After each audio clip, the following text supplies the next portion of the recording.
So let's talk to Peter Bleksley, former Scotland Yard detective. Good morning to you. Good morning. Thank you very much indeed for joining us. Well, let's talk about one live case first up, which is 6 former Metropolitan Police officers who've been charged following an investigation into alleged racist and misogynistic messages exchanged on WhatsApp. These officers are all men.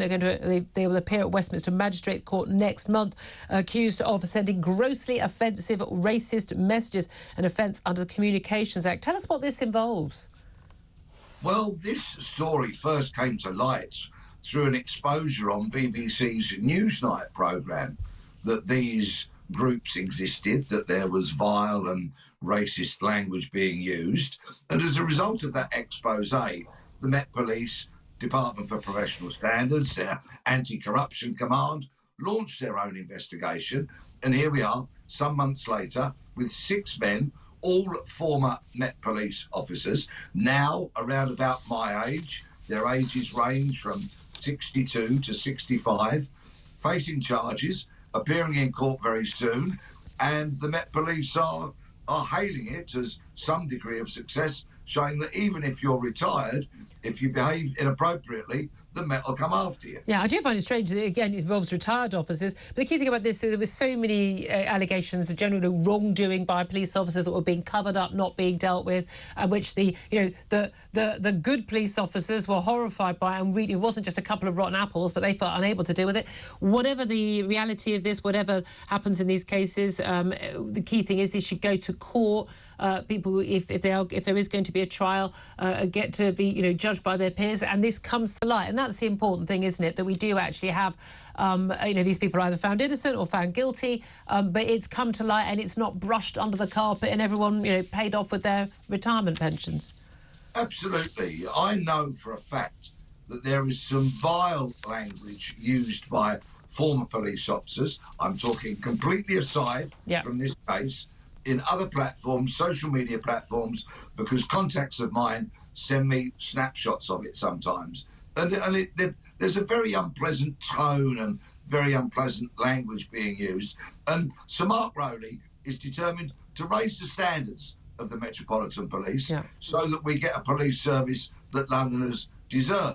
And bearing in mind, it is the biggest police service in the country. If you don't live in London, they're in charge of an awful lot of the national measures, the counter-terrorism and the like. So we do need to know they're acting above board. We'll see what happens with this case. Again, another live case. One that's not a live case, but it was certainly a live case 17 years ago. It's the case of Andy Malkinson. Now, he is the man who spent 17 years in prison for a rape he did not commit. He had his conviction quashed last month after DNA linking another man to the crime was produced.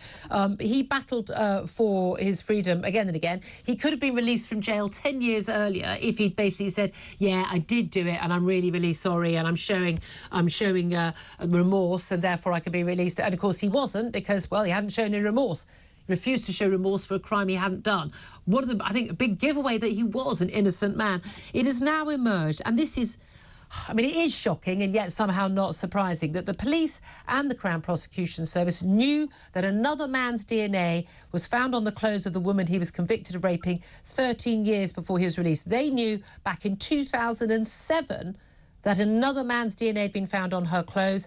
No DNA, no evidence whatsoever, CCTV or anything, any evidence whatsoever that Andy Malkinson was the rapist. But there was now evidence of DNA of another man, and nothing was done about it for all those years. It's absolutely outrageous, isn't it? It is a truly ghastly, shameful story. Not only do the CPS and Greater Manchester Police come in for a lot of rightly placed criticism, but the Criminal Cases Review Commission do not come out of this covered in any glory whatsoever. It is absolutely scandalous. And that DNA sample that was found was discovered in saliva on an item of clothing of the victim close to a site where she had suffered a serious bite wound. It was so blatantly obvious that this DNA, number one, could exonerate Mr. Malkinson, and number two, could point in the direction of the person who actually did commit this crime. It is a shameful episode. I wish Mr. Malkinson the very best in compensation. Not that he's going to get those 17 years back, no. But I'm glad to see the petition has gone over 100,000 names, which might get this debated in the House of Commons. Well, indeed. I mean, this is the key thing. No amount of money is going to make this better for him. He's lost so many years, key years of his life. Also, his good name. I can't imagine what it's been like for him to be behind bars as a convicted sex offender. I imagine the horrors that he's had to go through with behind bars when he knew he was completely innocent of this crime. But the idea that the police, the Crown Prosecution Service, had this evidence. Now, the CPS say that his lawyers were told of the new DNA of evidence. The Criminal Cases Review Commission refused to order for further forensic testing or a further case for appeal in 2012, and it is alleged their case files suggest that they were worried about the cost of this.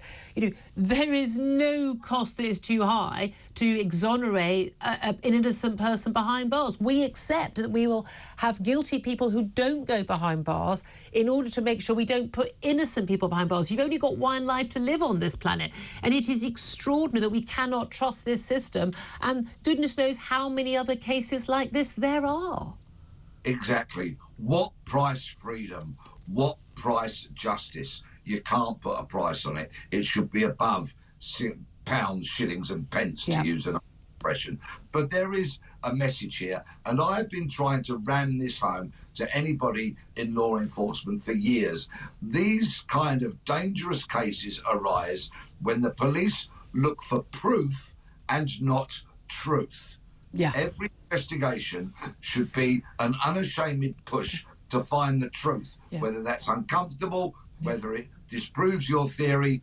We want truth. Yeah, we've decided it's him, and if we can't find any evidence that does crop up, I mean, it should be, again, I think there need to be penalties for those who don't flag this stuff up. We've got to make it that there's a duty of care that people have, especially once someone is behind bars. Peter Bleksley, always good to talk to you, sir, former Scotland Yard detective.